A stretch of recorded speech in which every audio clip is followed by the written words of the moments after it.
Hello and welcome back to my YouTube channel. आज हम करेंगे टॉपिक वाइज सीरीज 4 जिसमें हम प्रियम्बल्स कवर करेंगे एंड शेड्यूल्स कवर करेंगे, जो भी शेड्यूल्स ऑफ इंडिया है 12 शेड्यूल्स हैं, ठीक है। और जो कॉन्स्टिट्यूशन के बारे में कुछ और इन्फॉर्मेशन है हम उसको कवर करेंगे। चलिए स्टार्ट करते हैं। 16 क्वेश्चन है, which one the following objectives is not embodied in the preamble to the constitution of India. देखिए हिंदी में भी मैंने इसको ट्रांसलेट किया है। इसमें है कि निम्नलिखित में से कौन सा उद्देश्य भारतीय संविधान की प्रस्तावना में शामिल नहीं है। मतलब ऐसा कौन सा वर्ड है this is not included in the preamble of the constitution. ठीक है, देख लेते हैं। ए है लिबर्टी ऑफ थॉट, बी है इकोनॉमिक लिबर्टी, सी है liberty of expression and D है लिबर्टी ऑफ बिलीफ। तो देखो हमने पढ़ा था, आपने भी पढ़ा होगा शायद, कि जो लिबर्टी है हमारे जो प्रियम्बल में दी रखी है liberty of thought and expression है ना। Liberty of thought expression and belief है, ना कि इकोनॉमिक लिबर्टी। तो इसका ऑप्शन होगा बी। इसमें क्या क्वेश्चन पूछ रहा है कि कौन सा इसमें शामिल नहीं है ना। Which of the following objective is not embodied. तो इसके अकॉर्डिंग क्या होगा, आंसर बी इज करेक्ट। देखते हैं, देखिए सॉल्यूशन बी है। तो ये मैंने पूरा जो कीवर्ड्स है प्रियम्बल का वो यहाँ नोट कर रखा है, तो ये आपको बहुत अच्छे से समझ में आएगा। देखते हैं, be the people of India, है ना, resolve to constitute India as, हम कैसे इंडिया को कॉन्स्टिट्यूट कर रहे हैं as sovereign, socialist, secular, democratic republic. और मैंने आपको बताया था कि 3 वर्ड्स थे, तो जो कि 42nd कॉन्स्टिट्यूशन अमेंडमेंट एक्ट के थ्रू ऐड करे गए थे वो थे SIS, मतलब सोशलिस्ट, सेकुलर एंड इंटीग्रिटी। ये 3 वर्ड्स थे जो कॉन्स्टिट्यूशन में प्रियम्बल में ऐड करे गए थे। प्रियम्बल के जो कॉन्स्टिट्यूशन है उसमें ऐड करे गए थे, ठीक है। तो देख लो, इसमें ये जस्टिस है, इसमें जस्टिस बताया कितने प्रकार का है, 3 टाइप का जस्टिस है, जैसे कि सोशल, इकोनॉमिक एंड पॉलिटिकल। तो एग्जाम में मोस्टली पूछते हैं कि किस टाइप का जस्टिस प्रियम्बल में है या प्रियम्बल में दिया गया है, तो वो है सोशलिस्ट, इकोनॉमिक एंड पॉलिटिकल, ठीक है।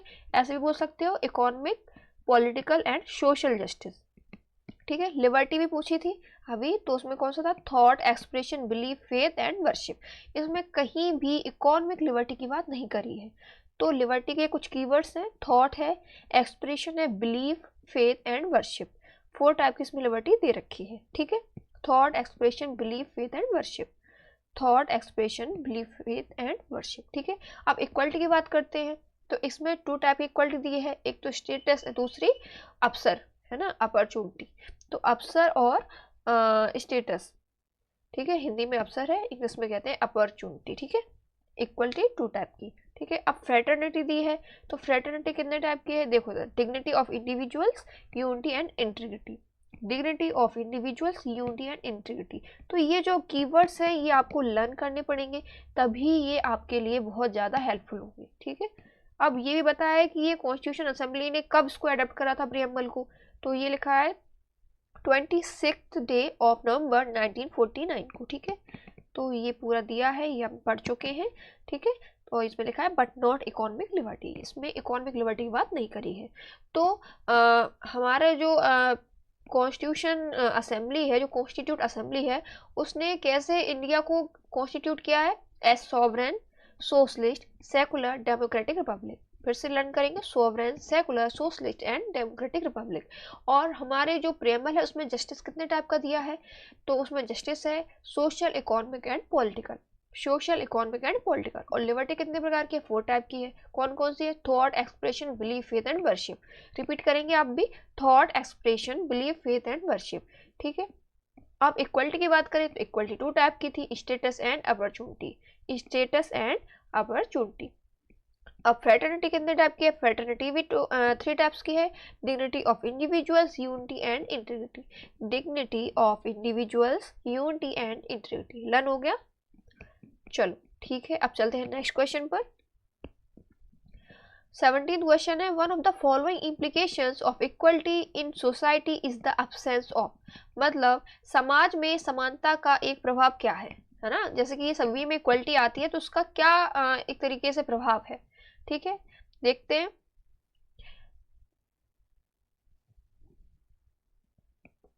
एक मिनट, इसमें जो हिंदी ट्रांसलेशन है वो थोड़ा मिस्टेक हुआ है ना। इसमें लिखा है one of the implications of equality in society is the absence of, मतलब इक्वलिटी जब इम्प्लीमेंट होती है सोसाइटी में तो उसमें क्या अब्सेंस रहता है, मतलब क्या एक तरीके से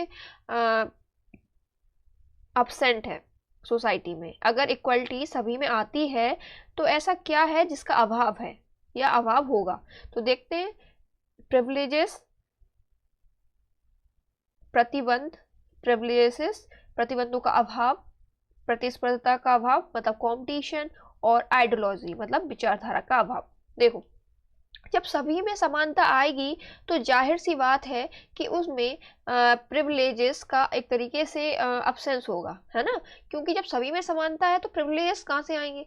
अगर असमानता होती, मतलब इनइक्वलिटी होती, जैसे कि किसी को हायर पोस्ट है किसी को लोअर पोस्ट है, तो वो इनइक्वलिटी हो गई, उनकी इनकम में भी उनकी पोस्ट में भी इनइक्वलिटी है ना, तो उससे एक तरीके से एक को तो विशेष अधिकार मिल गए, एक को तो प्रिविलेजेस मिल गए, है ना, पावर मिल गई, और एक को कुछ नहीं है, लोअर प्रिविलेजेस हैं। तो इसमें ये डिफरेंस है, ठीक है। तो इसलिए ये मैंने एक एग्जांपल दिया था आपको, तो आई होप आपको समझ आ जाएगा। तो इसका मतलब क्या है, अगर इक्वलिटी सभी में एक तरीके से इम्प्लीमेंट होती है तो उसमें हमें प्रिविलेजेस का अब्सेंस मिलेगा, ठीक है। चलते हैं नेक्स्ट क्वेश्चन पर। देखो, ए है इसका आंसर, देखो मैंने यही बताया था, ए आंसर इसका। तो अकॉर्डिंग टू बार्कर के अनुसार equality means equal rights for all the people. देखो, समानता का मतलब है कि सभी को समान अधिकार दिए जाएं, and the abolition of all special rights and privileges, और एक तरीके से प्रिविलेजेस हैं और स्पेशल राइट्स हैं उनका अबोलिशन हो, है ना, उनका एक तरीके से उनको खत्म किया जाए, तो इसको ही हम इक्वलिटी कहेंगे, ठीक है। अब प्रिविलेजेस का मतलब होता है special advantage to only a particular person और ग्रुप, मतलब किसी इंसान को या किसी ग्रुप को स्पेशल एक तरीके से लाभ दिए जाएं, ठीक है। Equality requires the state of being equal, तो इक्वलिटी का जो इक्वलिटी है उसके लिए आवश्यक है कि जो स्टेट है वो सभी के लिए इक्वल हो, है ना, और इक्वल ही राइट्स मिले, सभी को इक्वल ही अवसर मिले, इसलिए इसमें अब्सेंस होता है प्रिविलेजेस का, ठीक है। सोसाइटी में 2 टाइप्स की इनइक्वलिटीज होती हैं, पहला है नेचुरल इनइक्वलिटीज एंड सेकंड है man made unequal inequalities. Man made unnatural inequalities मतलब जो इंसानों द्वारा बनाई गई हैं असमानताएं जो कि अननेचुरल हैं, और दूसरा है नेचुरल, ठीक है। फर्स्ट है नेचुरल इनइक्वलिटीज, सेकंड है मैन मेड अननेचुरल इनइक्वलिटीज। देखो, नेचुरल इनइक्वलिटीज ये है जैसे कि ह्यूमंस है ना, ह्यूमंस एंड एनिमल्स, इन दोनों में क्या इक्वलिटीज दिखती है? नहीं दिखती, उनकी बॉडी में भी अनइक्वलिटी है ना, बॉडी भी उनकी समान नहीं, उनके थॉट ऑफ एक्सप्रेशन भी बिल्कुल अनइक्वल है, इसलिए वो नेचुरल हो गया। और सेकंड है मैन मेड अननेचुरल इनइक्वलिटीज, इसका मतलब ये है कि इंसानों ने बनाई है, जैसे कि किसी को हायर पोस्ट दी थी, किसी को बिल्कुल लोअर पोस्ट दे दी, तो इसमें ये अननेचुरल इनइक्वलिटीज हो गई। क्या नेचर ने इसको बनाया है? क्या नेचर के थ्रू ये पोस्ट आई है? बिल्कुल नहीं, ये तो हम लोगों ने बनाया है, हम लोगों की सोसाइटी ने बनाया है ना, सोसाइटी हम लोगों से ही तो मिलके बनी है।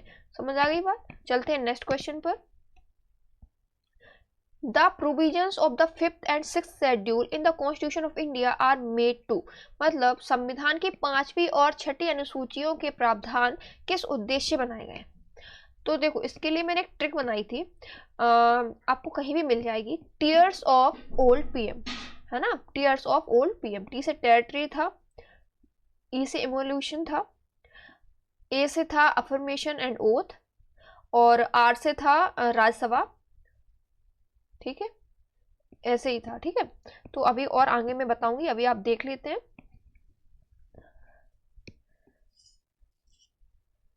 देखो, फिर से मैं आपको बताती हूँ तो शायद थोड़ा बहुत आप आइडिया लगा लें।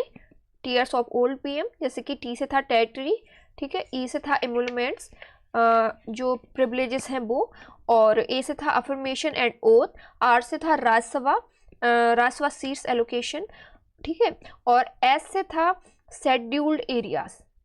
शेड्यूल्ड एरियाज किसके लिए थे?